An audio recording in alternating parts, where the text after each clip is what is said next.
July മാസമായിരുന്നു. പുറത്ത് നിർത്താതെ മഴ പെയ്യുന്നു. കൊച്ചിയിലെ എൻ്റെ ചെറിയ വാടകമുറിയിൽ ഈർപ്പം തളം കെട്ടി നിന്നു. ജനൽപ്പാളികളിലൂടെ തണുപ്പ് അരിച്ചിറങ്ങുന്നുണ്ട്. മേശപ്പുറത്ത് തുറന്നു വെച്ച ഡയറിക്ക് വല്ലാത്തൊരു തണുപ്പ്. പേജുകൾ മെഴുകു പിടിച്ച പോലെ. ഞാൻ പേനയെടുത്തു. ഒന്നും എഴുതാൻ തോന്നുന്നില്ല.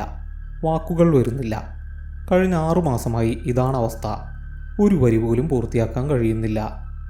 എഴുത്തുകാരനാകാൻ ഇറങ്ങി തിരിച്ചതാണ്. ഇപ്പോൾ വാടക കൊടുക്കാൻ പോലും ബുദ്ധിമുട്ടുന്നു. മടുപ്പ് തോന്നി. ഞാൻ ഡയറി അടച്ചു വെച്ച് എഴുന്നേറ്റു. ജനൽ തുറന്നു. പുറത്ത് ചാരനിറമുള്ള ആകാശം. മഴയുടെ ഇരമ്പൽ മാത്രം. എനിക്ക് പുറത്തിറങ്ങാൻ തോന്നി. ഈ മുറിയിലിരുന്നാൽ ശ്വാസം മുട്ടുന്നത് പോലെ. ഞാൻ ഷർട്ട് മാറ്റി കുടയെടുത്ത് മുറി പൂട്ടി പുറത്തിറങ്ങി. റോഡിൽ നല്ല തിരക്കുണ്ട്. വെള്ളക്കെട്ടുകൾ, ഓട്ടോറിക്ഷകളുടെ ഹോണടി. ഞാൻ കലൂർ ബസ് സ്റ്റോപ്പിലേക്ക് നടന്നു. എങ്ങോട്ട് പോകണമെന്ന് ലക്ഷ്യമില്ല. വെറുതെ ബസ്സിലിരിക്കണം, അത്രമാത്രം. ഫോർട്ട് കൊച്ചിയിലേക്കുള്ള ബസ് വന്നു. ഞാൻ അതിൽ കയറി. തിരക്കുണ്ടായിരുന്നില്ല. ജനലരിയിലുള്ള ഒരു സീറ്റ് കിട്ടി.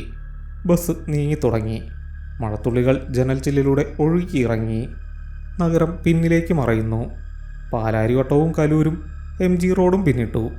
തോപ്പുംപടി പാലം കടന്നപ്പോൾ കാറ്റടിച്ചു തുടങ്ങി. കായലിൻ്റെ മണം, ഉപ്പും ചേറും കലർന്ന മണം. എനിക്ക് ആ മണം ഇഷ്ടമാണ്. പഴയതെന്തിൻ്റെയോ ഗന്ധമാണത്.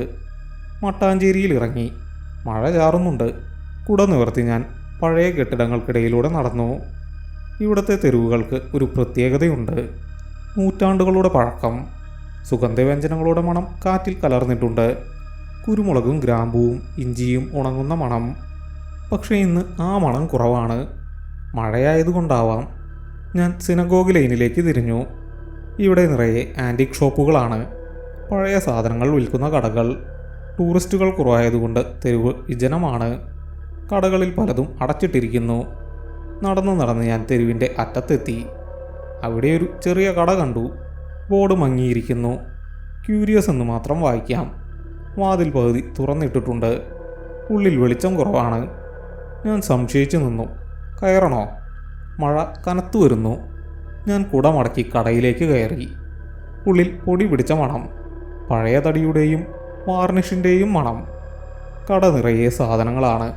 പഴയ ഗ്രാമഫോണുകൾ, ഓട്ടുപാത്രങ്ങൾ, നിലവിളക്കുകൾ. ഭിത്തിയിൽ നിറയെ ക്ലോക്കുകൾ. എല്ലാം നിശ്ചലമാണ്. ഒന്നുപോലും ഓടുന്നില്ല. ആരുമില്ലേ? ഞാൻ ചോദിച്ചു. ശബ്ദം പുറത്തു വന്നപ്പോൾ എനിക്ക് തന്നെ അപരിചിതത്വം തോന്നി. കടയുടെ മൂലയിൽ നിന്ന് ഒരനക്കം.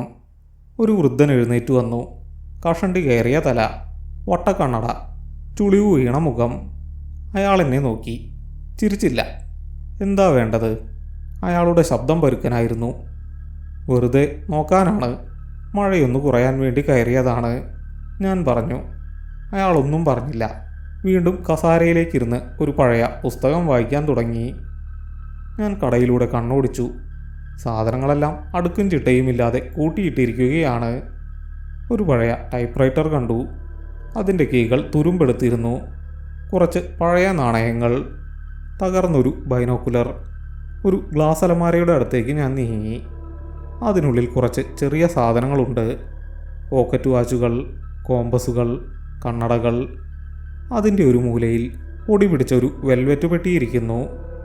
അത് തുറന്നാണ് ഇരിക്കുന്നത്. അതിനുള്ളിൽ കറുത്ത നിറമുള്ള ഒരു ഫൗണ്ടൻ പേന. ഞാൻ സൂക്ഷിച്ചു നോക്കി.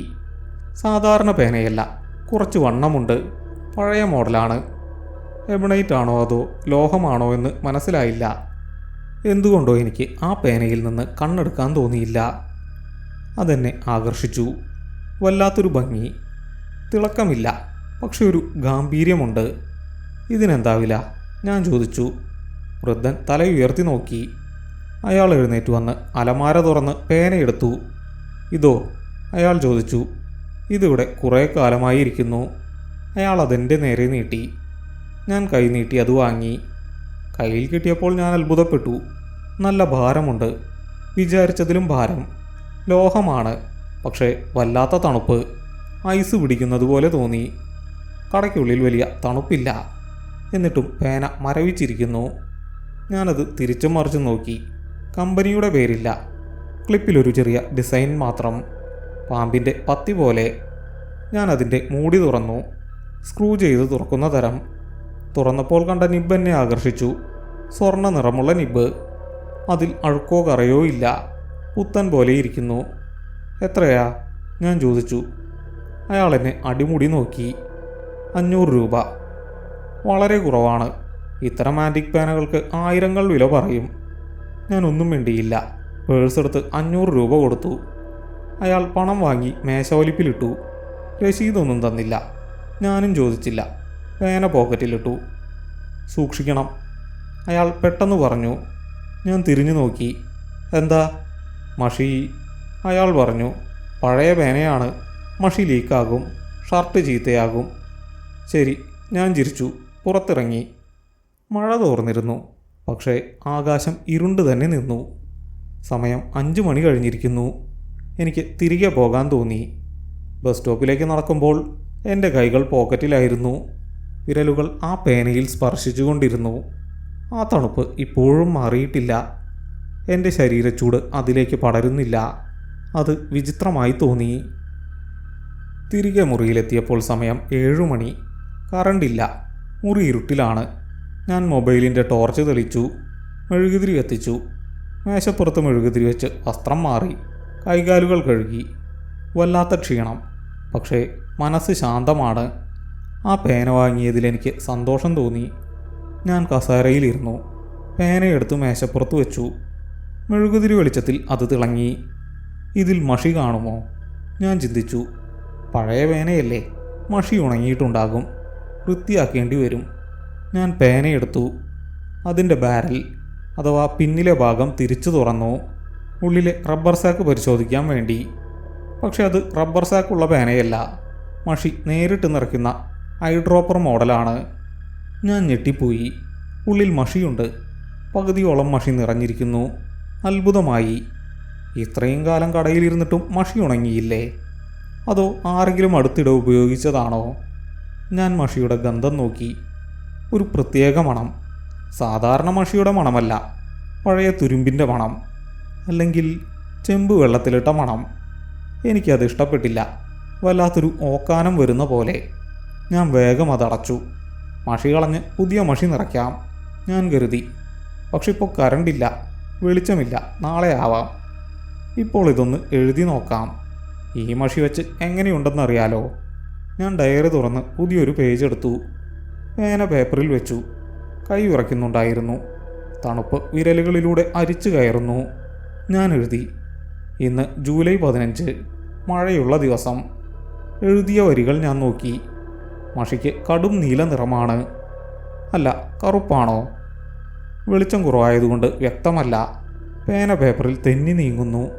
വല്ലാത്ത സ്മൂത്ത്നെസ്. ഒരു തടസ്സവുമില്ല. ഞാൻ വിചാരിക്കുന്നതിലും വേഗത്തിൽ കൈ നീങ്ങുന്നു. എനിക്ക് അത്ഭുതം തോന്നി. ഇത്രയും നല്ലൊരു പേന എനിക്ക് 500 രൂപയ്ക്ക് കിട്ടി. എൻ്റെ ഭാഗ്യം. ഞാൻ വീണ്ടും എഴുതാൻ തുടങ്ങി. മട്ടാഞ്ചേരിയിൽ നിന്നാണ് ഈ പേന കിട്ടിയത്. പഴയൊരു കടയിൽ നിന്ന്. അവിടെ സമയം നിശ്ചലമായിരുന്നു. എഴുതി കഴിഞ്ഞപ്പോൾ ഞാൻ ശ്രദ്ധിച്ചു. അക്ഷരങ്ങൾക്കൊരു പ്രത്യേക ഭംഗി. എൻ്റെ കൈപ്പട തന്നെയാണോ ഇത്? കുറച്ചുകൂടി ഒഴുക്കുണ്ട്. കുറച്ചുകൂടി വടിവുണ്ട്. പെട്ടെന്ന് കറണ്ട് വന്നു. മുറിയിൽ വെളിച്ചം നിറഞ്ഞു. ഞാൻ കണ്ണുകൾ ചിമ്മി. മെഴുകുതിരി അണച്ചു. ഇപ്പോൾ ഡയറിയിലെ വരികൾ വ്യക്തമായി കാണാം. ഞാൻ സൂക്ഷിച്ചു നോക്കി. ഞെട്ടലോടെ ഞാൻ ആ കാഴ്ച കണ്ടു. ഞാൻ എഴുതിയ മഷി നീലയല്ല, കറുപ്പുമല്ല. അതൊരു തവിട്ട് നിറമാണ്. കടും ചുവപ്പ് ഉണങ്ങിയാലുണ്ടാവുന്ന നിറം. ഞാൻ പേനയുടെ നിബ്ബിലേക്ക് നോക്കി.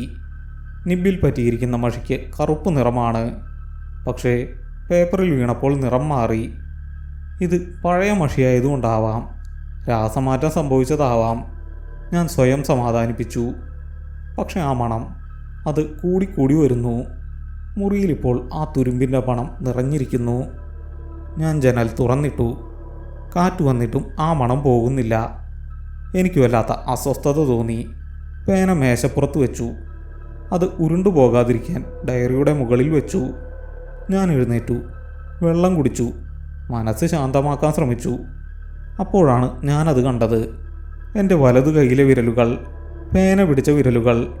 അവിടെ ചുവന്ന പാടുകൾ. മഷി പടർന്നതാണ്.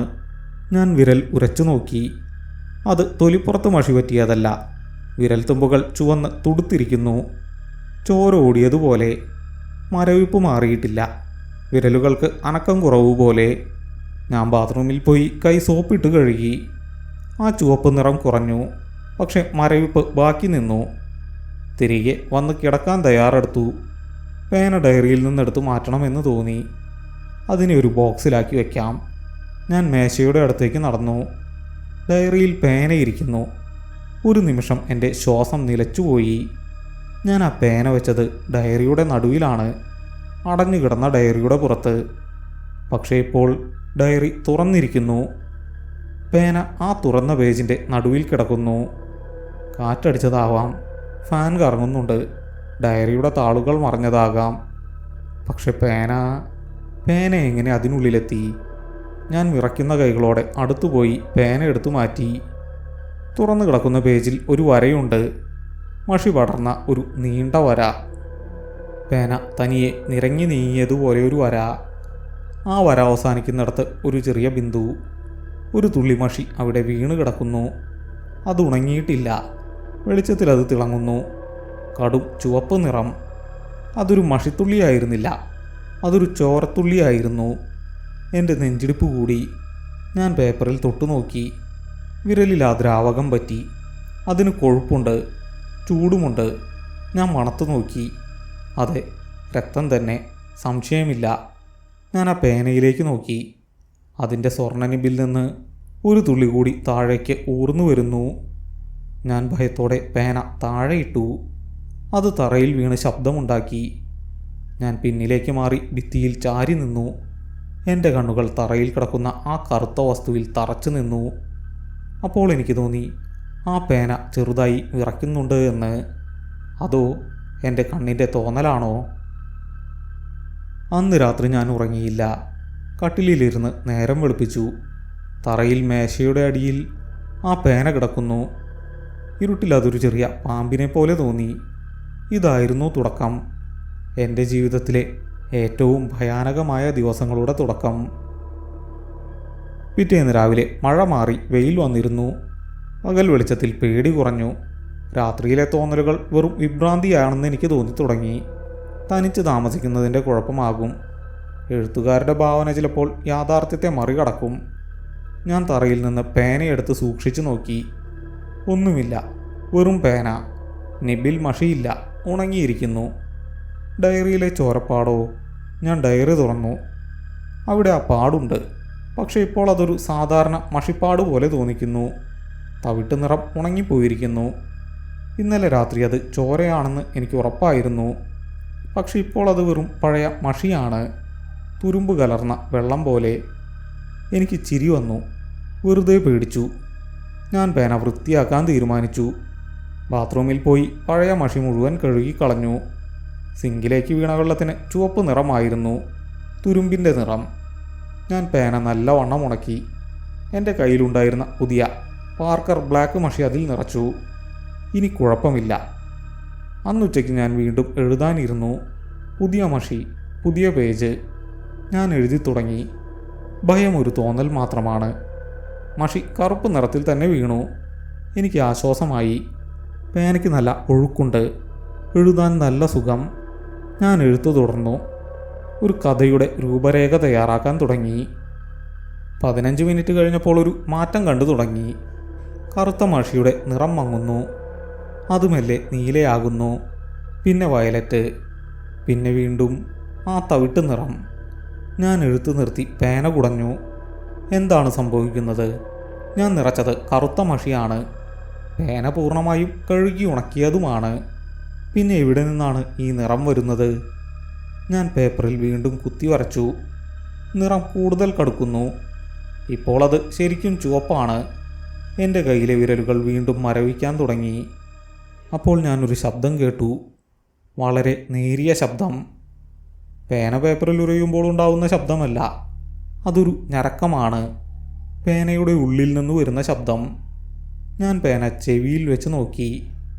അതെ, ഉള്ളിൽ എന്തോ അനങ്ങുന്നു. ദ്രാവകം ഒഴുകുന്ന ശബ്ദമല്ല, എന്തോ ഉരയുന്ന ശബ്ദം. പെട്ടെന്ന് എൻ്റെ വിരലിൽ ഒരു വേദന, സൂചി കുത്തുന്ന വേദന. ഞാൻ കൈ വലിച്ചു. പേന തെറിച്ചുപോയി. എൻ്റെ ചൂണ്ടുവിരലിൽ ഒരു ചെറിയ മുറിവ്. ഒരു പൊട്ട് ചോര പൊടിയുന്നു. ഞാൻ പേനയിലേക്ക് നോക്കി. അത് മേശപ്പുറത്ത് കിടക്കുന്നു. എൻ്റെ വിരലിൽ നിന്ന് തെറിച്ച ചോരത്തുള്ളി മേശപ്പുറത്തുണ്ട്, പേനയുടെ തൊട്ടടുത്ത്. ഞാൻ ശ്വാസം അടക്കി പിടിച്ച് നോക്കി നിന്നു. ആ ചോരത്തുള്ളി തനിയേ നീങ്ങുന്നു. അല്ല, അത് നീങ്ങുകയല്ല, പേന അതിനെ വലിച്ചെടുക്കുകയാണ്. ഒരു കാന്തം ഇരുമ്പിനെ എന്ന പോലെ ആ ചോരത്തുള്ളി പേനയുടെ നിബിലേക്ക് വലിഞ്ഞു കയറി. നിമിഷ നേരം കൊണ്ടത് അപ്രത്യക്ഷമായി. നിബ് ഇപ്പോൾ തിളങ്ങുന്നു, നനവോടെ, ചുവന്ന നനവോടെ. എൻ്റെ തൊണ്ട വരണ്ടു. ഞാൻ എഴുന്നേൽക്കാൻ നോക്കി. കാലുകൾക്ക് ശക്തിയില്ല. മുറിയിലെ വായുവിന് കനം വെച്ചു. വീണ്ടും ആ മണം, രക്തത്തിൻ്റെ മണം. ഇത്തവണ അത് വളരെ ശക്തമാണ്, അറവുശാലയിലെ മണം പോലെ. എൻ്റെ മനസ്സിലൊരു ചിന്ത വന്നു. ഓടുക, ഈ മുറിയിൽ നിന്നിറങ്ങി ഓടുക. പക്ഷെ ഇപ്പോൾ എനിക്ക് അനങ്ങാൻ കഴിയുന്നില്ല. എൻ്റെ കണ്ണുകൾ ആ പേനയിൽ തന്നെ തറച്ചു നിന്നു. അപ്പോൾ എൻ്റെ മനസ്സിൽ ഒരു വാക്ക് തെളിഞ്ഞു വന്നു. എഴുത്.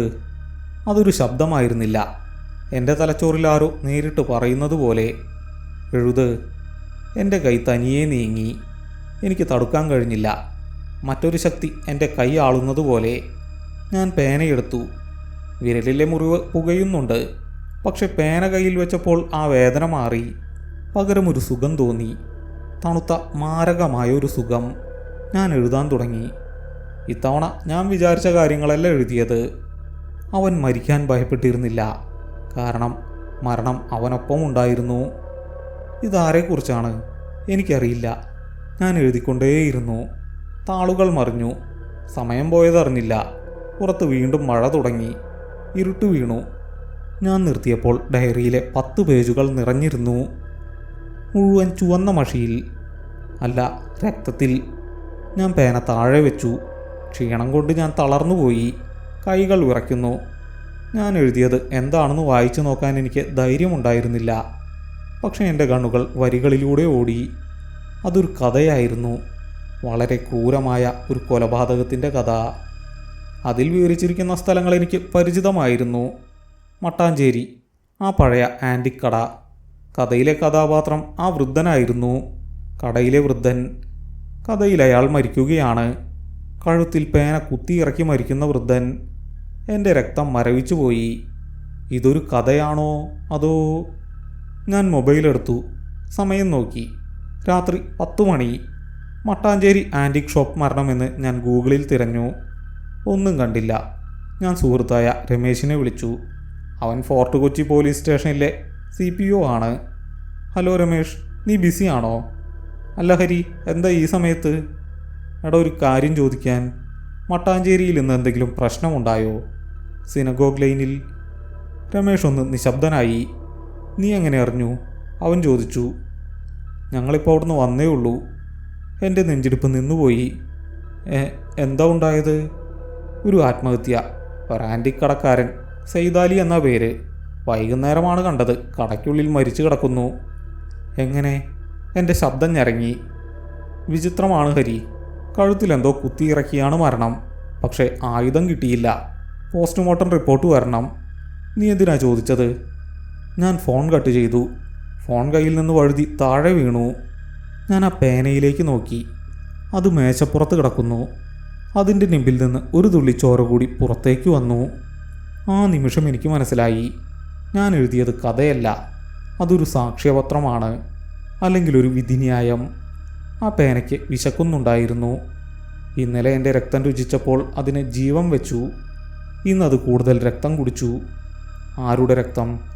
ആ കടക്കാരൻ്റെ. പക്ഷെ എങ്ങനെ? പേന എൻ്റെ കയ്യിലായിരുന്നല്ലോ. അതോ ഞാൻ വെറുമൊരു മാധ്യമം മാത്രമാണോ? എൻ്റെ തല പെരുക്കാൻ തുടങ്ങി. മുറിയിലെ ഇരുളിൽ നിഴലുകൾക്ക് ജീവൻ വരുന്നു. ഞാൻ പേനയെടുത്ത് വലിച്ചെറിയാൻ തുനിഞ്ഞു. കൈ നീട്ടി. പക്ഷേ എനിക്കതിൽ തൊടാൻ കഴിഞ്ഞില്ല. പേനയുടെ ചുറ്റും ഒരു തണുത്ത വലയം, ഒരു അദൃശ്യമായ മതിൽ. എൻ്റെ കൈ ധരിച്ചു. അപ്പോൾ വീണ്ടും ആ മന്ത്രം എൻ്റെ തലയിൽ മുഴങ്ങി. എഴുത്. ഇനി എന്ത്? ആരെയാണിനി വേണ്ടത്? എനിക്ക് കരച്ചിൽ വന്നു. പക്ഷേ ശബ്ദം പുറത്തു വന്നില്ല. ഈ മുറിയിൽ ഞാൻ തനിച്ചല്ലെന്ന് എനിക്ക് തോന്നി. എൻ്റെ തൊട്ടുപിന്നിൽ ആരോ നിൽക്കുന്നുണ്ട്. തണുത്ത ശ്വാസം എൻ്റെ കഴുത്തിൽ തട്ടുന്നു. തിരിഞ്ഞു നോക്കാൻ ഞാൻ ഭയന്നു. കാരണം തിരിഞ്ഞു നോക്കിയാൽ ഞാൻ കാണുന്നത് ആരെയാണെന്ന് എനിക്ക് ഊഹിക്കാമായിരുന്നു. അതാ കടക്കാരനല്ല, അത് ഈ പേനയുടെ ഉടമസ്ഥനാണ്. വർഷങ്ങൾക്ക് മുമ്പേ മരിച്ചുപോയ, രക്തം മഷിയാക്കിയ ആ പഴയ ഉടമസ്ഥൻ. നേരം വെളുത്തു. ജനലിലൂടെ വന്ന വെളിച്ചം എൻ്റെ മുഖത്തടിച്ചു. ഞാൻ ഞെട്ടി ഉണർന്നു. അല്ല, ഞാൻ ഉറങ്ങിയിരുന്നില്ല. കസാരയിലിരുന്ന് മയങ്ങിപ്പോയതാണ്. എൻ്റെ കഴുത്തു വേദനിക്കുന്നു. ശരീരം മുഴുവൻ ഒരു മരവിപ്പ്. ഞാൻ ചുറ്റും നോക്കി. മുറിയിൽ ആരുമില്ല. രാത്രി എനിക്ക് അനുഭവപ്പെട്ട ആ സാന്നിധ്യം, ആ തണുത്ത ശ്വാസം എല്ലാം പോയിരിക്കുന്നു. ഇപ്പോൾ ഇതൊരു സാധാരണ മുറി മാത്രമാണ്. പക്ഷേ മേശപ്പുറത്ത് ആ പേനയുണ്ട്. കറുത്ത ഉടലുള്ള സ്വർണ്ണ നിബുള്ള ആ പേന. രാത്രിയിലെ സംഭവങ്ങളൊരു ദുസ്വപ്നം മാത്രമായിരുന്നോ? സെയ്താലിയുടെ മരണം സത്യമാണ്. രമേഷ് വിളിച്ചപ്പോൾ പറഞ്ഞതാണ്. പക്ഷേ ഞാൻ എഴുതിയതാണോ അത് നടപ്പിലാക്കിയത്? അതോ അയാൾ മരിക്കുന്നത് എൻ്റെ ഉപബോധ മനസ്സ് മുൻകൂട്ടി കണ്ടതാണോ? എനിക്കുത്തരമില്ലായിരുന്നു. എൻ്റെ കണ്ണ് ഡയറിയിലേക്ക് പോയി. തുറന്നു വച്ച പേജുകൾ, അതിൽ നിറയെ ഉണങ്ങിയ ചോരപ്പാടുകൾ. എൻ്റെ കൈപ്പടയല്ലാത്, വളരെ മൂർച്ചയുള്ള കോണുകളുള്ള ഒരു പഴയ ലിപി. വായിക്കാൻ ബുദ്ധിമുട്ടാണ്. ഞാൻ ആ പേജുകൾ കീറിയെടുത്തു. അത് സൂക്ഷിക്കാൻ പാടില്ല. അത് തെളിവാണ്. എന്തിൻ്റെ തെളിവാണെന്ന് എനിക്കറിയില്ല. പക്ഷെ പോലീസ് ഇത് കണ്ടാൽ. ഞാൻ പേജുകൾ ചുരുട്ടിപ്പിടിച്ച് കിച്ചണിലേക്ക് നടന്നു. ഗ്യാസ് സ്റ്റൗ കത്തിച്ചു. ആ പേപ്പറുകൾ തീയിലേക്ക് കാണിച്ചു. അത് കത്തുമ്പോൾ വല്ലാത്തൊരു ദുർഗന്ധം വന്നു. മുടി കരിയുന്ന മണം, അല്ലെങ്കിൽ മാംസം കരിയുന്ന മണം. ചാരം സിങ്കിലിട്ട് ഞാൻ വെള്ളം ഒഴിച്ചു കളഞ്ഞു. ഇനി പേന, അതും നശിപ്പിക്കണം. പക്ഷെ എനിക്കതിന് ധൈര്യം വന്നില്ല. അതിൽ തൊടാൻ പോലും പേടിയാണ്. ഞാനൊരു പഴയ പത്രമെടുത്ത് പേന അതിൽ പൊതിഞ്ഞു. എന്നിട്ടെൻ്റെ അലമാരയുടെ ഏറ്റവും മുകളിലെ തട്ടിൽ പഴയ പുസ്തകങ്ങളുടെ ഇടയിൽ തിരികെ വെച്ചു. ഇനി അത് കാണണ്ട. ഞാൻ കുളിച്ചു. തണുത്ത വെള്ളം തലയിൽ വീണപ്പോൾ ആശ്വാസം തോന്നി. പക്ഷെ സോപ്പിട്ട് കഴുകിയിട്ടും എൻ്റെ വിരൽത്തുമ്പിലെ ആ തുരുമ്പിൻ്റെ മണം പോയില്ല. അതെൻ്റെ തൊലിക്കുള്ളിലാണെന്ന് തോന്നി. ഉച്ചയ്ക്ക് രമേഷ് വന്നു. അവൻ യൂണിഫോമിലല്ല, ക്ഷീണിച്ച മുഖം. എന്താടാ നീ ആകെ കോലം കെട്ടിരിക്കുന്നത്? അവൻ ചോദിച്ചു. ഞാൻ ചിരിക്കാൻ ശ്രമിച്ചു. രാത്രി ഉറങ്ങിയില്ല. എഴുത്തിൻ്റെ ഓരോ ഭ്രാന്തുകൾ. രമേഷ് കസേരയിലിരുന്നു. ഞാനൊരു ചായ ഇട്ട് കൊടുത്തു. ആ കേസ് എന്തായി? ഞാൻ ചോദിച്ചു. ശബ്ദമിടറാതിരിക്കാൻ ഞാൻ ശ്രദ്ധിച്ചു. ഏത് ആൻറ്റിക്കടയോ? അവൻ ചായ ഊതിക്കുടിച്ചു. വിചിത്രമാണ് ഹരി. പോസ്റ്റ്മോർട്ടം റിപ്പോർട്ട് വന്നു. കഴുത്തിലെ ഞരമ്പിൽ ഒരൊറ്റ കുത്ത്. രക്തം വാർന്നാണ് മരണം. എൻ്റെ കൈ ഉറച്ചു. ചായ തുളുമ്പി. ആയുധം? അതാണ് പ്രശ്നം. അവിടെയൊന്നും ആയുധമില്ല. കത്തിയാണെങ്കിൽ മുറിവിന് വലുപ്പമുണ്ടാകും. ഇതിപ്പോൾ ഒരു ആണി കൊണ്ട് കുത്തിയ പോലെ. അല്ലെങ്കിൽ അവൻ എന്നെ നോക്കി. അല്ലെങ്കിൽ എന്താ? അല്ലെങ്കിൽ ഒരു ഐസ് പിക്ക് പോലെ എന്തോ ഒന്ന്. പക്ഷെ അവിടെ അങ്ങനെയൊന്നും കണ്ടില്ല. കടയിൽ നിന്ന് ഒന്നും മോഷണം പോയിട്ടുമില്ല. ഷട്ടർ അകത്തു നിന്ന് പൂട്ടിയ നിലയിലായിരുന്നു. വേറൊരു വഴിയുമില്ല അകത്ത് കയറാൻ. അപ്പോൾ ആത്മഹത്യയാണോ? ആവാം. പക്ഷെ ആയുധം എവിടെ പോയി? ആവിയായി പോയോ? അവൻ ചിരിച്ചു. അതൊരു തമാശയായിട്ടാണ് അവൻ പറഞ്ഞതെങ്കിലും അതെൻ്റെ ഉള്ളിൽ തീ കോരിയിട്ടു. അതെ, ആയുധം ഇവിടെയുണ്ട്. എൻ്റെ അലമാരയിൽ, പത്രക്കടലാസിൽ പൊതിഞ്ഞ്. രമേഷ് പോയി കഴിഞ്ഞപ്പോൾ എനിക്ക് ശ്വാസം നേരെ വീണു. അവൻ എന്തെങ്കിലും മണത്തറിഞ്ഞോ? ഇല്ല. അവന് സംശയമൊന്നുമില്ല. പക്ഷെ എനിക്ക് സംശയമുണ്ട്. ആ പേന, അത് സെയ്താലിയുടെ രക്തം കുടിച്ചാണ് മഷി നിറച്ചത്. അതെങ്ങനെ സംഭവിച്ചു? ഞാൻ എൻ്റെ മുറിയിലായിരുന്നു. പേന എൻ്റെ കയ്യിലും. ദൂരങ്ങൾക്കും സമയത്തിനുമപ്പുറം സഞ്ചരിക്കാൻ അതിന് കഴിയുമോ? അന്ന് വൈകുന്നേരം എനിക്ക് പുറത്തു പോകാൻ തോന്നിയില്ല. ഞാൻ മുറിയിൽ തന്നെ ഇരുന്നു. സമയം പോകുന്തോറും എനിക്ക് വല്ലാത്തൊരു അസ്വസ്ഥത തോന്നി തുടങ്ങി. കൈകൾ വിറയ്ക്കുന്നു. തൊണ്ട വരളുന്നു. സിഗരറ്റ് വലിക്കാൻ തോന്നുന്നത് പോലെ. പക്ഷെ ഞാൻ വലിക്കാറില്ല. ഇത് എഴുതാനുള്ള ആഗ്രഹമാണ്. എൻ്റെ വിരലുകൾ ധരിക്കുന്നു. ആ പേന പിടിക്കണം. ആ മിനുസമുള്ള ഉടലിൽ തൊടണം. അത് പേപ്പറിൽ ഉരയുന്ന ശബ്ദം കേൾക്കണം. വേണ്ട, ഞാൻ സ്വയം പറഞ്ഞു. അത് പിശാചാണ്. ഞാൻ കിടക്കാൻ ശ്രമിച്ചു. പുതപ്പ് തലവഴി മൂടി. പക്ഷെ ഉറക്കം വന്നില്ല. അലമാരയിൽ നിന്നൊരു ശബ്ദം കേൾക്കാം. ആരോ അലമാരയിൽ മുട്ടുന്നത് പോലെ. എലികളാകും. പഴയ കെട്ടിടമാണ്. പക്ഷെ ആ ശബ്ദത്തിന് ഒരു താളമുണ്ടായിരുന്നു. ഞാൻ എഴുന്നേറ്റ് അലമാരയുടെ അടുത്തേക്ക് നടന്നു. എൻ്റെ മനസ്സ് വേണ്ട എന്ന് പറയുന്നു, പക്ഷെ ശരീരം അനുസരിക്കുന്നില്ല. ഒരു ലഹരിക്ക് അടിമപ്പെട്ടവനെ പോലെ ഞാൻ വിറയ്ക്കുന്നുണ്ടായിരുന്നു. ഞാൻ അലമാര തുറന്ന് പത്രക്കടലാസ് എടുത്തു. അത് നനഞ്ഞിരുന്നു. ഞാനത് തുറന്നു. പേനയിൽ നിന്ന് മഷി ലീക്ക് ചെയ്തിട്ടുണ്ട്. കടും ചുവപ്പ് നിറമുള്ള മഷി.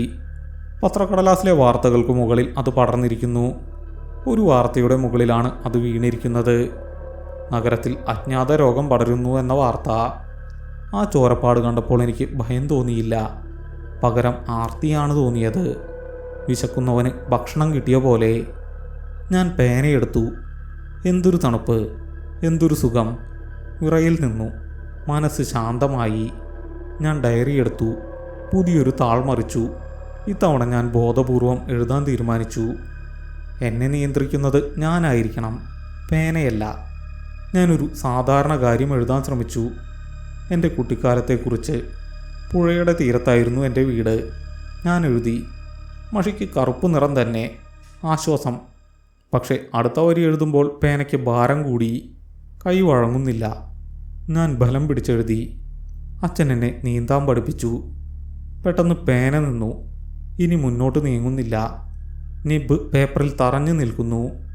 ഞാനത് ഉയർത്താൻ നോക്കി. പറ്റുന്നില്ല. കാന്തം പോലെ ഒട്ടിപ്പിടിച്ചിരിക്കുന്നു. പെട്ടെന്ന് നിബിൽ നിന്ന് മഷി പടർന്നു. അത് അക്ഷരങ്ങളായി മാറി. ഞാൻ എഴുതിയതല്ല, പേന തനിയെ എഴുതുന്നതാണ്. എൻ്റെ കൈ പേനയ്ക്കൊപ്പം നീങ്ങി. അച്ഛൻ പുഴയിൽ മുങ്ങിത്താണു. വെള്ളത്തിന് ചുവപ്പ് നിറമായിരുന്നു. ഞാൻ ഞെട്ടിപ്പോയി. എൻ്റെ അച്ഛൻ മരിച്ചിട്ടില്ല, നാട്ടിൽ സുഖമായിരിക്കുന്നു. ഇതെന്തു വരിയാണ്? ഞാൻ പേന വലിച്ചെടുക്കാൻ ശ്രമിച്ചു. അപ്പോൾ എൻ്റെ വിരലിൽ ഒരു കടി കിട്ടി. ആരോ കടിച്ചു പറിക്കുന്നത് പോലെ. ഞാൻ കൈ കുടഞ്ഞു. പേന തെറിച്ചുപോയില്ല. അതെൻ്റെ വിരലിൽ ഒട്ടിയിരിക്കുകയാണ്. എൻ്റെ തൊലിയിലേക്ക് നിബ് ആഴ്ന്നിറങ്ങുന്നു. വേദന കൊണ്ട് ഞാൻ പുളഞ്ഞു. വിട്, എന്നെ വിട്, ഞാൻ നിലവിളിച്ചു. പേന എൻ്റെ ചോര കുടിക്കുകയാണ്. ഞാനത് വ്യക്തമായി കണ്ടു. എൻ്റെ വിരലിൽ നിന്ന് ഒരു ചുവന്ന നൂലുപോലെ ചോര പേനയുടെ ഉള്ളിലേക്ക് കയറുന്നു. സുതാര്യമായ ബാരലിലൂടെ അത് ചുഴി പോലെ കറങ്ങുന്നു. എൻ്റെ കണ്ണിൻ്റെ മുന്നിൽ വെച്ച് കറുത്ത മഷി ചുവപ്പായി മാറി. പേനയ്ക്ക് തൃപ്തിയായതുപോലെ അത് പിടിവിട്ടു. ഞാൻ കിതച്ചുകൊണ്ട് കൈ നോക്കി. ചൂണ്ടുവിരലിൽ ഒരു വട്ടത്തിൽ മുറിവുണ്ട്. ആഴത്തിലുള്ള മുറിവ്. എൻ്റെ രക്തം ഇപ്പോൾ പേനയിലാണ്. ഞാൻ ഡയറിയിലേക്ക് നോക്കി. അവിടെ പുതിയ വരികൾ തെളിയുന്നു. രക്തം തന്നാൽ കഥ തരാം, ജീവൻ തന്നാൽ അനശ്വരത തരാം. ഇതെന്നോട് സംസാരിക്കുകയാണ്. എനിക്ക് ഭയം തോന്നിയില്ല, പകരം ഒരു ഉന്മാദമാണ് തോന്നിയത്. അനശ്വരത, എഴുത്തുകാരൻ്റെ ഏറ്റവും വലിയ മോഹം. എൻ്റെ വാക്കുകൾ കാലത്തെ അതിജീവിക്കും. എനിക്കെഴുതണം. ഞാൻ മന്ത്രിച്ചു. മികച്ച നോവൽ, ലോകം കണ്ട ഏറ്റവും വലിയ നോവൽ. പേന തിളങ്ങി, സമ്മതം മൂളുന്നതുപോലെ. ഞാൻ വീണ്ടും എഴുതാൻ തുടങ്ങി. ഇത്തവണ ഞാൻ എഴുതിയത് എൻ്റെ അയൽവാസിയെക്കുറിച്ചാണ്. താഴത്തെ നിലയിൽ താമസിക്കുന്ന മാധവൻ ചേട്ടൻ. സ്ഥിരം മദ്യപാനി, ഭാര്യയെ തല്ലുന്നവൻ. എനിക്ക് അയാളോട് വെറുപ്പായിരുന്നു. ഞാൻ എഴുതി. മാധവൻ പടിക്കെട്ടിൽ കാല് തന്നെ വീണു. അയാളുടെ നിലവിളി ആരും കേട്ടില്ല. എഴുതി കഴിഞ്ഞപ്പോൾ എനിക്ക് വല്ലാത്തൊരു ക്ഷീണം തോന്നി. ഊർജം മുഴുവൻ ചോർന്നുപോയി. ഞാൻ തലകറങ്ങി മേശപ്പുറത്തേക്ക് വീണു. എത്ര നേരം കിടന്നുവെന്നറിയില്ല. ഒരു ബഹളം കേട്ടാണ് ഞാൻ ഉണർന്നത്. താഴെ ആളുകൾ കൂടുന്നു. ആംബുലൻസിൻ്റെ ശബ്ദം. ഞാൻ വേച്ച് വാതിൽക്കലെത്തി വാതിൽ തുറന്നു നോക്കി. താഴെ പടിക്കെട്ടിൻ്റെ അവിടെ ആൾക്കൂട്ടം. എന്താ പറ്റിയേ? ഞാൻ അടുത്തുള്ള പയ്യനോട് ചോദിച്ചു. മാധവൻ ചേട്ടൻ പടിയിൽ വീണ് കിടക്കുന്നു. കുറേ നേരമായെന്ന് തോന്നുന്നു. തല പൊട്ടിയിട്ടുണ്ട്, അനക്കമില്ല. എൻ്റെ കാലുകൾ തളർന്നു. ഞാൻ വാതിൽക്കൽ ഇരുന്നു പോയി. ഞാൻ എഴുതിയത് സംഭവിച്ചിരിക്കുന്നു. സമയം നോക്കി. ഞാൻ എഴുതിയത് രാത്രി 12 മണിക്കാണ്. ഇപ്പോൾ സമയം 2 മണി. ഞാൻ എഴുതിയതാണോ സംഭവിച്ചത്? അതോ സംഭവിക്കാൻ പോകുന്നതാണോ ഞാൻ എഴുതിയത്? അറിയില്ല. പക്ഷെ ഒന്നുറപ്പാണ്, ഈ പേനയ്ക്ക് രക്തം വേണം. അത് കിട്ടിയാൽ അത് സത്യങ്ങൾ പറയും, അല്ലെങ്കിൽ സത്യങ്ങൾ ഉണ്ടാക്കും. ഞാൻ മുറിയിലേക്ക് തിരികെ കയറി വാതിലടച്ചു. പേന മേശപ്പുറത്ത് കിടക്കുന്നു. ഇപ്പോൾ അതിന് ജീവനുള്ള ഒരു വസ്തുവിൻ്റെ പ്രഭയുണ്ട്. ഞാൻ അതിനെ നോക്കി ചിരിച്ചു. ഭ്രാന്തമായ ചിരി.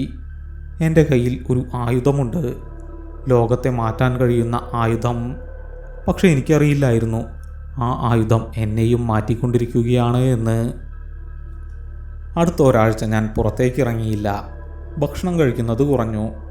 വിശപ്പോ ദാഹമോ ഇല്ല. എൻ്റെ ലോകം ആ മുറി മാത്രമായി ചുരുങ്ങി. അല്ല, ആ മേശപ്പുറവും ഡയറിയും പേനയും മാത്രം. എൻ്റെ രൂപം മാറി. കണ്ണുകൾ കുഴിഞ്ഞു, കവിളുകളൊട്ടി, നിറം വിളറി വെളുത്തു. കണ്ണാടിയിൽ നോക്കുമ്പോൾ എന്നെ കാണാനൊരു പ്രേതത്തെ പോലെയുണ്ട്. പക്ഷേ എൻ്റെ ഡയറി നിറയുകയായിരുന്നു. അതൊരു നോവലായിരുന്നു. രക്തമഷി എന്ന് ഞാനതിന് പേരിട്ടു. ഞാൻ അതിലെഴുതിയതെല്ലാം സത്യങ്ങളായിരുന്നു. എൻ്റെ ചുറ്റുമുള്ളവരുടെ രഹസ്യങ്ങൾ. എനിക്കറിയാത്ത കാര്യങ്ങൾ പോലും ആ പേന എനിക്ക് പറഞ്ഞു തന്നു. എതിർവശത്തിലെ ഫ്ലാറ്റിലെ പെൺകുട്ടി ഒളിച്ചോടാൻ പോകുന്നത്, പലചരക്ക് കടക്കാരൻ്റെ കള്ളത്തരങ്ങൾ, നഗരത്തിലെ ഒരു വലിയ രാഷ്ട്രീയക്കാരൻ്റെ കൊലപാതകാസൂത്രണം എല്ലാം ഞാൻ എഴുതി. ഓരോ തവണ എഴുതുമ്പോഴും പേന എൻ്റെ രക്തം കുടിച്ചു. ആദ്യം അത് വിരലിൽ നിന്നായിരുന്നു. പിന്നെ അത് പോരാതെ വന്നു. വിരലിലെ മുറിവ് ഉണങ്ങുന്നില്ല, അത് പഴുക്കാൻ തുടങ്ങി. പക്ഷേ എനിക്ക് വേദനയില്ല. മഷി തീരുന്ന സമയത്ത് പേന അനങ്ങില്ല. അപ്പോൾ എനിക്ക് മനസ്സിലാകും അതിന് വിശക്കുന്നുണ്ടെന്ന്. ഞാൻ ബ്ലേഡ് കൊണ്ട് കൈത്തണ്ടയിൽ ചെറിയൊരു വരയുണ്ടാക്കും. പേനയുടെ നിബ്ബ് അവിടെ വയ്ക്കും. അതൊരു കുഞ്ഞു മൃഗത്തെ പോലെ എൻ്റെ ചോര നുണയും. ആ കാഴ്ച കാണുമ്പോൾ എനിക്ക് അറപ്പ് തോന്നില്ല, വാത്സല്യമാണ് തോന്നുക. എൻ്റെ സൃഷ്ടിക്ക് ഞാൻ വളം നൽകുകയാണ്. പക്ഷെ ഇതിനൊരു വില കൊടുക്കേണ്ടി വരുമെന്ന് എനിക്കറിയാമായിരുന്നു. ഒരു ദിവസം രാത്രി ഞാൻ എഴുതിക്കൊണ്ടിരിക്കുമ്പോൾ കറണ്ട് പോയി. മുറിയിൽ കൂരിരുട്ട്. പക്ഷെ എനിക്കെഴുതാൻ വെളിച്ചം ആവശ്യമില്ലായിരുന്നു. പേനയിൽ നിന്നൊരു ചുവന്ന വെളിച്ചം വരുന്നുണ്ട്. പെട്ടെന്ന് എൻ്റെ നിഴൽ ഭിത്തിയിൽ അനങ്ങുന്നത് ഞാൻ കണ്ടു. ഞാൻ അനങ്ങുന്നില്ല, പക്ഷെ നിഴൽ അനങ്ങുന്നു. അത് വലുതായി. ഭിത്തിയിൽ നിന്നത് വേർപെട്ടു. അതൊരു രൂപമായി മാറി. ഒരു വൃദ്ധൻ്റെ രൂപം. കഷണ്ട് കയറിയ തല, വട്ടക്കണ്ണട. സെയ്താലി. അയാൾ എൻ്റെ കട്ടിലിലിരുന്നു. അയാൾ എന്നെ നോക്കി ചിരിച്ചു. അയാളുടെ കഴുത്തിലൊരു ദ്വാരമുണ്ട്. അതിൽ നിന്ന് ചോര ഒഴുകുന്നു. നന്നായി എഴുതുന്നുണ്ട്, അയാൾ പറഞ്ഞു. ശബ്ദം വെള്ളത്തിനടിയിൽ നിന്ന് വരുന്നത് പോലെ. ഞാൻ തിരിഞ്ഞു നോക്കിയില്ല. എനിക്ക് എഴുതണമായിരുന്നു. നീയും എന്നെപ്പോലെയാകും, അയാൾ പറഞ്ഞു. അതൊരു ശാപമല്ല, വരമാണ്. നമ്മൾ മഷിയായി മാറും, വാക്കുകളായി മാറും. എനിക്ക് എഴുതണം, ഞാൻ പറഞ്ഞു. എഴുതിക്കോ, പക്ഷെ അവസാനം ക്ലൈമാക്സ് എഴുതുമ്പോൾ അത് നിന്റെ രക്തം കൊണ്ടായിരിക്കണം, മുഴുവൻ രക്തം കൊണ്ടും. സെയ്താലി ചിരിച്ചു. ആ ചിരി മുറി മുഴുവൻ മുഴങ്ങി. എനിക്ക് ഭയം തോന്നിയില്ല, ദേഷ്യമാണ് തോന്നിയത്. ഓ, ഒന്ന് പോയിത്താ, ഞാൻ ഉറക്കെ അലറി. ഞാൻ പേനയെടുത്ത് ആ രൂപത്തിന് നേരെ എറിഞ്ഞു. പേന അയാളുടെ നെഞ്ചിലൂടെ തുളച്ചു കയറി. അയാൾ പുക പോലെ അപ്രത്യക്ഷനായി. പേന തറയിൽ വീണു. ഞാൻ കിതച്ചു. ഇതെൻ്റെ തോന്നലാണോ, അതോ അയാൾ ഇവിടെ ഉണ്ടായിരുന്നോ? ഞാൻ തറയിൽ നിന്ന് പേനയെടുത്തു.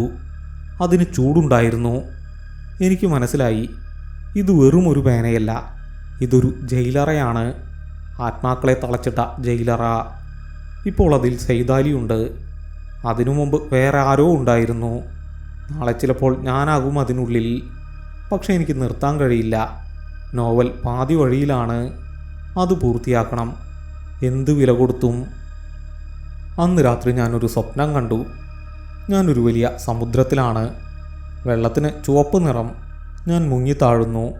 താഴെ ആഴങ്ങളിൽ ഒരു ഭീമാകാരമായ പേന വായും പിളർന്നു നിൽക്കുന്നു, എന്നെ വിഴുങ്ങാൻ. ഞാൻ ഞെട്ടിയുണർന്നു. ശരീരം വിയർത്തൊലിച്ചിരിക്കുന്നു.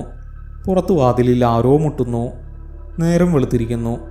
ഹരി, ഹരി, വാതിൽ തുറക്ക്. രമേഷിൻ്റെ ശബ്ദം. അവൻ്റെ ശബ്ദത്തിൽ പരിഭ്രമമുണ്ട്. ഞാൻ എഴുന്നേറ്റ് ഷർട്ടിട്ടു. കൈത്തണ്ടയിലെ മുറിവുകൾ മറയ്ക്കാൻ ഫുൾ സ്ലീവ് ഷർട്ടാണിട്ടത്. ഞാൻ വാതിൽ തുറന്നു. രമേഷ് അകത്തേക്ക് കയറി. അവൻ എന്നെ കണ്ടൊന്ന് ഞെട്ടി. എന്താടാ നിന്റെ കോലം, നീ ആകെ. അവൻ വാക്കുകൾ കിട്ടാതെ നിന്നു. ഒന്നുമില്ലടാ, പനി പിടിച്ചതാ, ഞാൻ കള്ളം പറഞ്ഞു. രമേഷ് മുറിയിലേക്ക് നോക്കി. മേശപ്പുറത്ത് ചിതറിക്കിടക്കുന്ന പേപ്പറുകൾ, ഡയറി, പിന്നെ ആ പേന. അവൻ അതിലേക്ക് നോക്കി. ഹരി, ഞാൻ വന്നത് വേറൊരു കാര്യത്തിനാ. അവൻ സ്വരം താഴ്ത്തി. സെയ്താലിയുടെ കേസിൽ ഒരു തുമ്പ് കിട്ടി. എന്ത്? എൻ്റെ നെഞ്ചിടിച്ചു. അയാളുടെ കടയിൽ നിന്ന് ഒരു CCTV ഫൂട്ടേജ് റിക്കവർ ചെയ്തു. ഹാർഡ് ഡിസ്ക് കേടായിരുന്നു, അത് ശരിയാക്കിയെടുത്തു. ഞാൻ ശ്വാസം അടക്കി പിടിച്ചു. അതിലൊരാൾ കടയിൽ കയറുന്നത് കാണാം. മഴയുള്ള ദിവസം, വൈകുന്നേരം. അവൻ എന്നെ ഉറ്റുനോക്കി. അത് നീയാണ് ഹരി. മുറിയിൽ നിശബ്ദത തളം കെട്ടി. ഞാൻ അവിടെ പോയിരുന്നു. ഞാൻ സമ്മതിച്ചു, ഒരു പേന വാങ്ങാൻ. അപ്പോൾ അയാൾക്ക് കുഴപ്പമൊന്നുമില്ലായിരുന്നു. അറിയാം, അത് ഫൂട്ടേജിൽ കാണാം. നീ പേന വാങ്ങി പോകുന്നു. പക്ഷേ അവൻ നിർത്തി. പക്ഷേ എന്ത്? നീ പോയി കഴിഞ്ഞ് കൃത്യം 5 മിനിറ്റ് കഴിഞ്ഞപ്പോൾ അയാൾ തനിയെ മരിച്ചു വീഴുന്നതാണ് കാണുന്നത്. ആരും അയാളെ തൊടുന്നില്ല, അടുത്തു പോകുന്നില്ല. അയാൾ കസാരയിൽ ഇരിക്കുകയായിരുന്നു. പെട്ടെന്ന് കഴുത്തിൽ കൈവയ്ക്കുന്നു. ചോര ചീറ്റുന്നു. അയാൾ മരിച്ചു വീഴുന്നു. രമേഷ് ഒരു ചുവട് മുന്നോട്ട് വെച്ചു. ഹരി, നീ അവിടെ നിന്ന് എന്താണ് വാങ്ങിയത്? ഞാൻ മേശപ്പുറത്തെ പേനയിലേക്ക് നോക്കി. രമേഷും അങ്ങോട്ട് നോക്കി. ആ പേനയാണോ? അവൻ ചോദിച്ചു. ഞാനൊന്നും മിണ്ടിയില്ല. രമേഷ് പേന എടുക്കാൻ കൈനീട്ടി. വേണ്ട, ഞാൻ അലറി. അതിൽ തൊടരുത്. രമേഷ് സംശയത്തോടെ കൈ പിൻവലിച്ചു. എന്താ ഹരി, എന്താ നിനക്ക് പറ്റിയത്? ഇതിലെന്തോ പന്തികേടുണ്ട്. ആ പേന, അത് സാധാരണ പേനയല്ലെന്ന് എനിക്കറിയാം. നീ അന്ന് ഫോണിൽ ചോദിച്ച കാര്യങ്ങൾ. അവൻ എന്നെ അടിമുടി നോക്കി. നീ സ്റ്റേഷൻ വരെ ഒന്ന് വരണം, മൊഴിയെടുക്കണം. എനിക്ക് പോകാൻ കഴിയില്ല, നോവൽ തീർന്നിട്ടില്ല. പോയാൽ അവർ എന്നെ അവിടെ ഇരുത്തും. പേന ഇവിടെ തനിച്ചാകും. അല്ലെങ്കിൽ അവർ പേന കൊണ്ടുപോകും, തെളിവായിട്ട്. അതനുവദിക്കാൻ പറ്റില്ല. ഞാൻ വരാം, ഞാൻ പറഞ്ഞു. കുളിച്ചിട്ട് വരാം, നീ പോയിക്കോ. രമേഷ് സംശയത്തോടെ നിന്നു. പിന്നെ തലയാട്ടി. ശരി, വേഗം വരണം, അല്ലെങ്കിൽ ഞാൻ ജീപ്പ് അയക്കും. അവൻ പോയി. ഞാൻ വാതിലടച്ചു കുറ്റിയിട്ടു. എനിക്ക് സമയം കുറവാണ്. പോലീസ് വരും. അവർ ഈ പേന കൊണ്ടുപോകും. അതിനു മുമ്പ് എനിക്ക് എഴുതി തീർക്കണം. ഞാൻ മേശപ്പുറത്തിരുന്നു. ഡയറി തുറന്നു. ഇനി അവസാനത്തെ അധ്യായം, ക്ലൈമാക്സ്. പക്ഷെ മഷി തീർന്നിരിക്കുന്നു. പേന എഴുതുന്നില്ല. എൻ്റെ കൈത്തണ്ടയിലെ മുറിവുകൾ ഉണങ്ങിയിട്ടില്ല. പക്ഷെ അതിൽ നിന്ന് ചോര വരുന്നില്ല. എൻ്റെ ശരീരം വറ്റി വരണ്ടിരിക്കുന്നു. എനിക്കിനി ചോരയില്ലേ? ഞാൻ പേന കുടഞ്ഞു. ഇല്ല, ഒരു തുള്ളി പോലും വരുന്നില്ല. അത് വിശന്ന് വാ പിളർന്നു നിൽക്കുകയാണ്. തരാം, ഞാൻ പറഞ്ഞു. നിനക്ക് വേണ്ടത് ഞാൻ തരാം. ഞാൻ കിച്ചണിലേക്ക് പോയി. കറിക്കത്തിയെടുത്ത് തിരികെ വന്നു. ഇടത് കൈത്തണ്ടയിൽ ഞാൻ കത്തി വെച്ചു. ഇത് ചെറിയൊരു മുറിവല്ല, വലിയ മുറിവ് വേണം. അവസാനത്തെ അധ്യായത്തിന് സയ്യിദാലി പറഞ്ഞത് ശരിയാണ്. മുഴുവൻ രക്തവും വേണം. ഞാൻ കത്തി അമർത്തി. ചുവന്ന പ്രവാഹം. ഞാൻ പേന അതിലേക്ക് മുക്കി. അത് ആർത്തിയോടെ കുടിക്കാൻ തുടങ്ങി. ഞാൻ എഴുതാൻ തുടങ്ങി. എൻ്റെ കാഴ്ച മങ്ങുന്നുണ്ടായിരുന്നു. പക്ഷെ കൈകൾക്ക് വല്ലാത്ത വേഗത. ഞാൻ എഴുതുന്നത് എൻ്റെ മരണമല്ല. ഞാൻ എഴുതുന്നത് എൻ്റെ പുനർജന്മമാണ്. ഈ നോവലിലൂടെ, ഈ വരികളിലൂടെ ഞാൻ എഴുതി. അവസാനം എഴുത്തുകാരൻ തൻ്റെ സൃഷ്ടിയായി മാറി. മുറിയിലെ വെളിച്ചം കുറഞ്ഞു കുറഞ്ഞു വന്നു. പക്ഷെ പേനയുടെ തിളക്കം കൂടി. എനിക്ക് തണുക്കുന്നു. ആരോ പിന്നിൽ വന്നു നിൽക്കുന്നു. സയ്യിദാലിയാണോ? അതോ ആ പഴയ ഉടമസ്ഥനാണോ? അറിയില്ല. ഞാൻ അവസാനത്തെ വരി എഴുതി. ശുഭം. പേന കയ്യിൽ നിന്ന് വഴുതി വീണു. ഞാൻ കസാരയിലേക്ക് ചാരി. എൻ്റെ കണ്ണുകൾ അടഞ്ഞു. പുറത്ത് പോലീസ് ജീപ്പിൻ്റെ സൈറൺ കേൾക്കാം. അവർ വരുന്നുണ്ട്. പക്ഷേ അവർക്കെന്നെ കിട്ടില്ല. അവർക്ക് കിട്ടുന്നത് ഒരു മൃതദേഹം മാത്രമായിരിക്കും. യഥാർത്ഥ ഹരി ഇപ്പോൾ ഈ പേനയ്ക്കുള്ളിലാണ്, ഈ കറുത്ത മഷിക്കുള്ളിൽ. ആരെങ്കിലും ഈ പേന ഉപയോഗിച്ചാൽ, ആരെങ്കിലും ഇതിൽ മഷി നിറച്ചാൽ ഞാൻ വീണ്ടും വരും. വരികളിലൂടെ, രക്തത്തിലൂടെ. എല്ലാം കഴിഞ്ഞ് നിമിഷങ്ങൾക്കകം വാതിൽ തകർന്നു വീണു. ശബ്ദം കേട്ട് ഞാൻ ഞെട്ടിയില്ല. കാരണം എനിക്ക് ഞെട്ടാൻ ശരീരമില്ല. ഞാൻ നോക്കി. വാതിൽക്കൽ രമേഷ് നിൽക്കുന്നു. അവൻ്റെ പിന്നിൽ 2 പോലീസുകാർ. രമേഷ് ഓടി അടുത്തു വന്നു. അവൻ എൻ്റെ ശരീരത്തെ കുലുക്കി വിളിച്ചു. ഹരി, ഹരി. അവൻ കരയുന്നുണ്ടായിരുന്നു. എനിക്ക് അവനോട് പറയണമെന്നുണ്ടായിരുന്നു. കരയേണ്ട രമേഷ്, ഞാൻ ഇവിടെയുണ്ട്, നിൻ്റെ തൊട്ടടുത്ത്. പക്ഷേ എനിക്ക് ശബ്ദമില്ല. ഞാനിപ്പോൾ മേശപ്പുറത്ത് കിടക്കുന്ന ആ കറുത്ത പേനയാണ്. എൻ്റെ ലോകം ഇപ്പോൾ ഈ ലോഹക്കൂടിനുള്ളിലാണ്. ഞാനെല്ലാം കാണുന്നുണ്ട്. ഫിഷ് ഐ ലെൻസിലൂടെ നോക്കുന്നത് പോലെ ഒരു കാഴ്ച. രമേഷ് എൻ്റെ കൈത്തണ്ടയിലെ മുറിവ് കണ്ടു. രക്തം കട്ട പിടിച്ചു തുടങ്ങിയിരിക്കുന്നു. അവൻ നാടി പിടിച്ചു നോക്കി. പിന്നെ തളർന്ന് നിലത്തിരുന്നു. വൈകിപ്പോയി, അവൻ മന്ത്രിച്ചു. മറ്റു പോലീസുകാർ മുറി പരിശോധിക്കാൻ തുടങ്ങി. അവർ ഫോട്ടോകൾ എടുത്തു. ഫ്ലാഷ് ലൈറ്റുകൾ മിന്നിയപ്പോൾ എനിക്ക് കണ്ണിന് അസ്വസ്ഥത തോന്നി. അല്ല, നിബ്ബിന് അസ്വസ്ഥത തോന്നി. ഒരാൾ മേശപ്പുറത്തേക്ക് വന്നു. അയാൾ ഡയറി കണ്ടു. സാറേ, ഇവിടെ ഒരു ബുക്കുണ്ട്, എന്തൊക്കെയോ എഴുതിയിട്ടുണ്ട്. രമേഷ് എഴുന്നേറ്റ് വന്നു. അവൻ ആ ഡയറി നോക്കി. അവസാനത്തെ പേജ് ശുഭം. അവനത് വായിച്ചു. പിന്നെ അവൻ്റെ നോട്ടം എൻ്റെ നേരെ വന്നു. മേശപ്പുറത്ത് കിടക്കുന്ന പേനയിലേക്ക്. ഇതാണ് ആ പേന, അവൻ പറഞ്ഞു. ശബ്ദത്തിൽ വെറുപ്പുണ്ടായിരുന്നു. അവനൊരു തൂവാല എടുത്തു. എന്നെ അതിൽ പൊതിഞ്ഞു. ആ സ്പർശനം എനിക്ക് അനുഭവപ്പെട്ടു. പരുവരുത്ത തുണി, രമേശിൻ്റെ കൈവിരലുകളിലെ ചൂട്. പക്ഷേ എന്നെ എടുത്തപ്പോൾ അവനൊരു ഷോക്ക് അടിച്ചതുപോലെ കൈ പിൻവലിച്ചു. എന്താ സാറേ, കോൺസ്റ്റബിൾ ചോദിച്ചു. ഒന്നുമില്ല, ഒരു തണുപ്പ്. അവൻ എന്നെ ഒരു പ്ലാസ്റ്റിക് കവറിലിട്ട് സിബിട്ട് പൂട്ടി. ഇരുട്ട്. ഇപ്പോൾ എനിക്കൊന്നും കാണാൻ വയ്യ, പക്ഷേ കേൾക്കാം. ആംബുലൻസിൻ്റെ ശബ്ദം, സ്ട്രെച്ചർ ഉരുളുന്ന ശബ്ദം. എൻ്റെ പഴയ ശരീരം അവർ കൊണ്ടുപോവുകയാണ്. എനിക്ക് സങ്കടം തോന്നിയില്ല. ആ ശരീരം ഒരു കൂട് മാത്രമായിരുന്നു. ഇപ്പോൾ എനിക്ക് പുതിയൊരു കൂടുണ്ട്. കുറച്ചുകൂടി ഉറപ്പുള്ള, കാലത്തെ അതിജീവിക്കുന്ന കൂട്. ഞാൻ കാത്തിരുന്നു. യാത്ര തുടങ്ങി. പോലീസ് ജീപ്പിൻ്റെ ഡാഷ്ബോർഡിൽ ഞാൻ കിടന്നു വിറച്ചു. ഇതാണ് എൻ്റെ പുതിയ ജീവിതം. ഫോർട്ട് കൊച്ചി പോലീസ് സ്റ്റേഷനിലെ തൊണ്ടിമുറി. ഇവിടെ എപ്പോഴും പൊടിമണമാണ്. ഫാനിൻ്റെ ഇരമ്പൽ, എലികളുടെ ഓട്ടം. എന്നെ ഇവിടെ കൊണ്ടുവന്നിട്ട് ഒരാഴ്ചയായി. തൊണ്ടി മുതൽ നമ്പർ 402 എന്നൊരു ലേബൽ എൻ്റെ പ്ലാസ്റ്റിക് കവറിൽ ഒട്ടിച്ചിട്ടുണ്ട്. എൻ്റെ അയൽവാസികൾ ആരൊക്കെയാണെന്ന് എനിക്കറിയാം. തൊട്ടപ്പുറത്തിരിക്കുന്നതൊരു തുരുമ്പിച്ച കടാരയാണ്, ഏതോ അടിപിടി കേസിലെ പ്രതി. അതിൻ്റെ അപ്പുറത്ത് ഒരു കെട്ട് കഞ്ചാവ്, പിന്നെ കുറച്ച് സ്വർണ്ണാഭരണങ്ങൾ. ഇവിടെ സമയം പോകാൻ വലിയ പ്രയാസമാണ്. പകൽ വെളിച്ചം കുറവാണ്. ചെറിയൊരു വെന്റിലേറ്ററിലൂടെ വരുന്ന വെളിച്ചം മാത്രം. ചിലപ്പോൾ പോലീസുകാർ വരും, സാധനങ്ങൾ എടുക്കാനും വയ്ക്കാനും. അവരുടെ സംസാരം ഞാൻ ശ്രദ്ധിക്കാറുണ്ട്. ആ എഴുത്തുകാരൻ്റെ കേസ് എന്തായി? ഒരു ദിവസം റൈറ്റർ ചോദിക്കുന്നത് കേട്ടു. അത് ആത്മഹത്യ തന്നെ. അത് രമേശിൻ്റെ ശബ്ദമായിരുന്നു. പോസ്റ്റ്മോർട്ടം റിപ്പോർട്ട് വന്നു. കൈഞ്ഞരമ്പ് മുറിച്ചതാണ് മരണകാരണം. വേറെ മുറിവുകളൊന്നുമില്ല. പിന്നെ ആ കടക്കാരൻ്റെ മരണം, അതും തെളിയിക്കപ്പെട്ടു. ഹരിയുടെ ഡയറിയിൽ അത് കൃത്യമായി എഴുതിയിട്ടുണ്ട്. അവൻ മാനസിക വിഭ്രാന്തിയിലായിരുന്നു. താൻ എന്തൊക്കെയോ ശക്തിയാണെന്ന് അവൻ വിശ്വസിച്ചിരുന്നു. കടക്കാരനെ കൊന്നത് താനാണെന്നാണ് അവൻ എഴുതി വച്ചിരിക്കുന്നത്. പക്ഷേ ശാസ്ത്രീയമായി അത് തെളിയിക്കാൻ പറ്റുന്നില്ല. അവനവിടെ പോയെങ്കിലും അയാളെ തൊട്ടിട്ടില്ല. വിചിത്രം തന്നെ. അതെ, ആ ഡയറി അവൻ്റെ വീട്ടുകാർക്ക് കൊടുത്തു. അവർ അത് പുസ്തകമാക്കാൻ പോകുന്നു എന്ന് കേട്ടു. അത് കേട്ടപ്പോൾ എനിക്ക് സന്തോഷം തോന്നി. എൻ്റെ നോവൽ രക്തമഷി, അത് പുറത്തിറങ്ങാൻ പോകുന്നു. ഞാൻ വെറുതെ മരിച്ചതല്ല. പക്ഷേ ഒരു പ്രശ്നമുണ്ട്. എനിക്ക് വിശക്കുന്നു, ഭയങ്കരമായ വിശപ്പ്. ഇവിടെ രക്തമില്ല, മഷി പോലുമില്ല. ഞാൻ ഉണങ്ങി വരണ്ടിരിക്കുകയാണ്. എൻ്റെ ഉള്ളിലെ ടാങ്ക് ശൂന്യമാണ്. എനിക്ക് അനങ്ങാൻ കഴിയുന്നില്ല. ആരെങ്കിലും എന്നെ എടുത്ത് തുറന്നാലേ പറ്റൂ.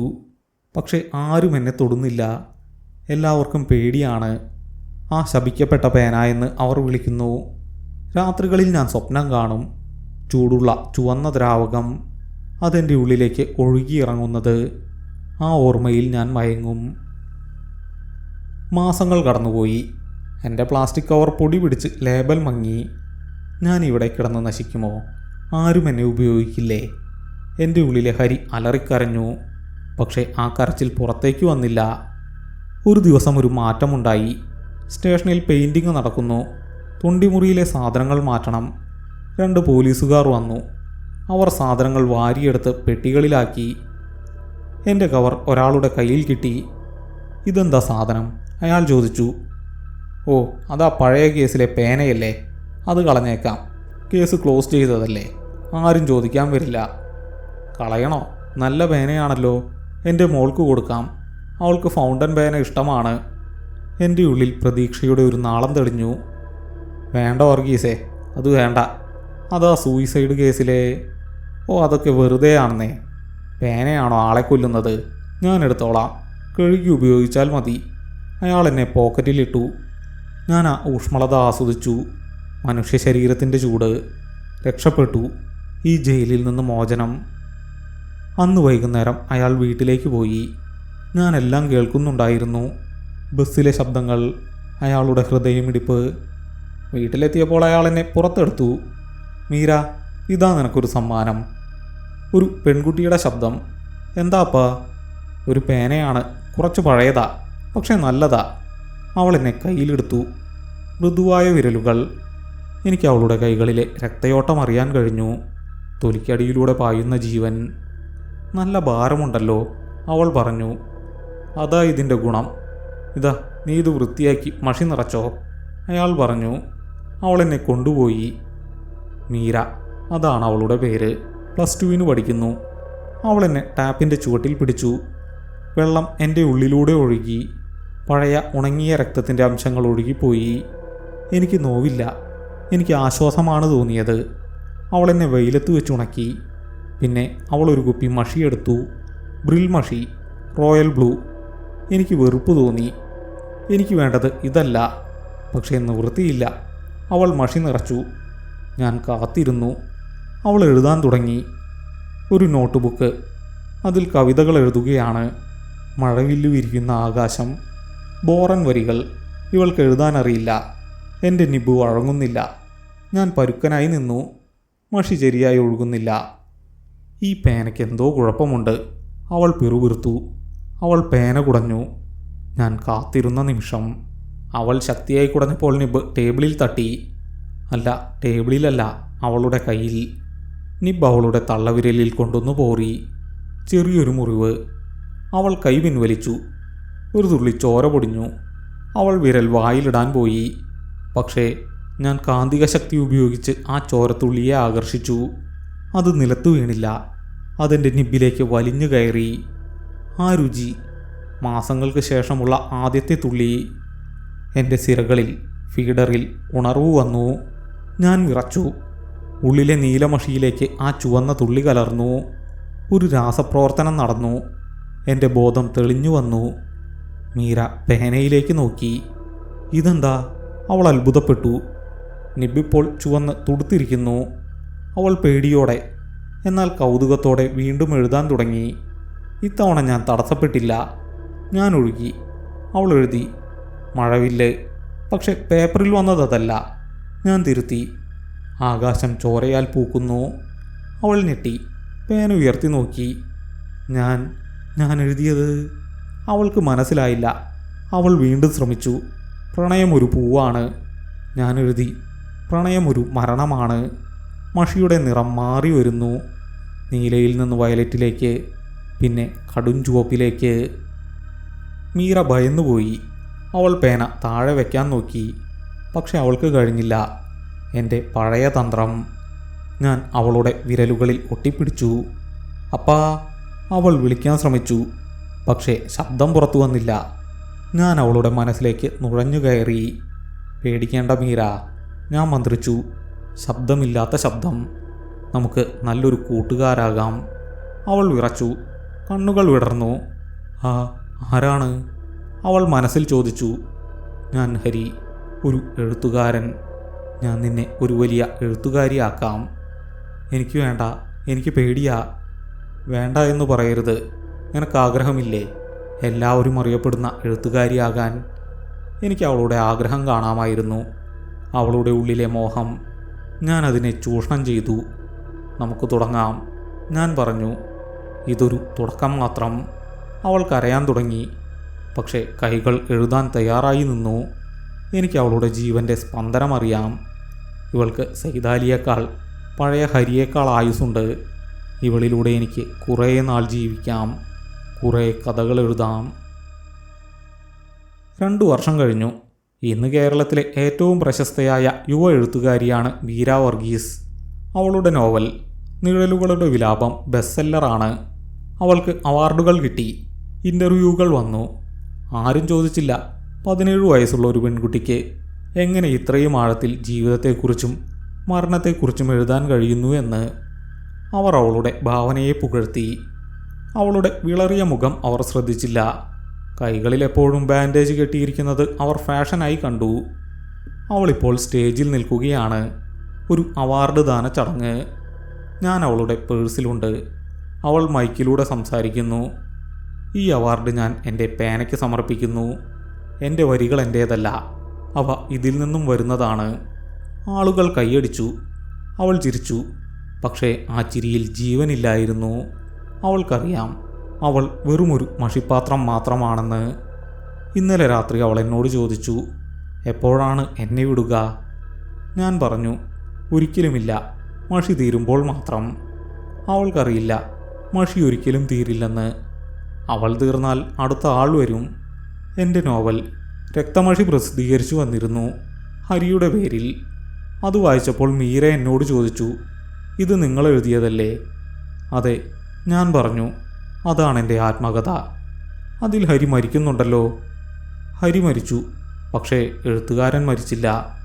ശരിയാണ്, ശരീരം നശിക്കും, പക്ഷേ അക്ഷരങ്ങൾ നശിക്കില്ല. ഇപ്പോൾ എനിക്ക് മനസ്സിലാകുന്നു ആ പഴയ ആൻറ്റിക് കടക്കാരൻ പറഞ്ഞത് എത്ര സത്യമാണെന്ന്. ആ പേനയ്ക്ക് ഒരു ശാപമുണ്ടായിരുന്നു, പക്ഷേ എനിക്കത് ശാപമല്ല, ഇതൊരു അനുഗ്രഹമാണ്. ഞാൻ മനുഷ്യനായിരുന്നപ്പോൾ എനിക്ക് പരിമിതികളുണ്ടായിരുന്നു. വിശപ്പ്, ദാഹം, ഉറക്കം, മടുപ്പ്. ഇപ്പോൾ എനിക്കതൊന്നുമില്ല. എനിക്ക് വേണ്ടത് ഒന്ന് മാത്രം, രക്തം. അത് കിട്ടിയാൽ എനിക്ക് ലോകത്തെ മുഴുവൻ എൻ്റെ വരികളിലൂടെ സൃഷ്ടിക്കാൻ കഴിയും. ചടങ്ങ് കഴിഞ്ഞ് മീര കാറിൽ കയറി. അവൾ പേഴ്സിൽ നിന്ന് എന്നെ എടുത്തു. അവളുടെ വിരലുകളിൽ പഴയ മുറിവുകൾ ഉണങ്ങിയിട്ടില്ല. എനിക്ക് ക്ഷീണമാണ്. അവൾ പറഞ്ഞു, ഇന്ന് എഴുതണോ? വേണം, ഞാൻ പറഞ്ഞു. പുതിയ നോവൽ തുടങ്ങണം. അവൾ ദീർഘശ്വാസം വിട്ടു. എന്താണ് വിഷയം? ഒരു പെൺകുട്ടി, ഞാൻ പറഞ്ഞു. ഒരു പേനയുടെ അടിമയായ പെൺകുട്ടി. അവൾക്ക് മനസ്സിലായി അടുത്ത ഇര അവളാണെന്ന്. അവൾ ബ്ലേഡ് എടുത്തു. വിരലിൽ ചെറിയൊരു മുറിവുണ്ടാക്കി. ചോര പൊടിഞ്ഞു. ഞാൻ ആകാംക്ഷയോടെ കാത്തിരുന്നു. ആ ചുവന്ന ദ്രാവകം എൻ്റെ നിബ്ബിൽ തൊട്ടു. ഒരു തണുപ്പ്, ഒരു വിറയൽ. ഞാൻ കുടിച്ചു. പിന്നെ ഞാൻ എഴുതാൻ തുടങ്ങി. അവളുടെ വിരലുകളിലൂടെ, എൻ്റെ ആത്മാവിലൂടെ. ഈ കഥ ഒരിക്കലും അവസാനിക്കില്ല. മഷിയുള്ളിടത്തോളം കാലം, മനുഷ്യരുള്ളിടത്തോളം കാലം ഞാനിവിടെ ഉണ്ടാകും, നിങ്ങളുടെ ഇടയിൽ. ചിലപ്പോൾ ആ പഴയ ആൻറ്റിക് കടയുടെ മൂലയിൽ, അല്ലെങ്കിൽ നിങ്ങളുടെ മേശപ്പുറത്ത്. ഒന്ന് സൂക്ഷിക്കുക. നിങ്ങൾ വാങ്ങുന്ന പഴയ പേനയിൽ മഷിയുണ്ടോ എന്ന് നോക്കുക. അത് തുറക്കുമ്പോൾ തുരുമ്പിൻ്റെ മണമുണ്ടോ എന്ന് ശ്രദ്ധിക്കുക. പിന്നെ എഴുതുമ്പോൾ നിങ്ങൾ എഴുതുന്നത് നിങ്ങളുടെ ചിന്തകളാണോ അതോ വേറെ ആരുടെയെങ്കിലുമാണോ എന്ന് ഉറപ്പുവരുത്തുക. കാരണം രക്തം മഷിയാക്കുന്നവർക്ക് മരണമില്ല.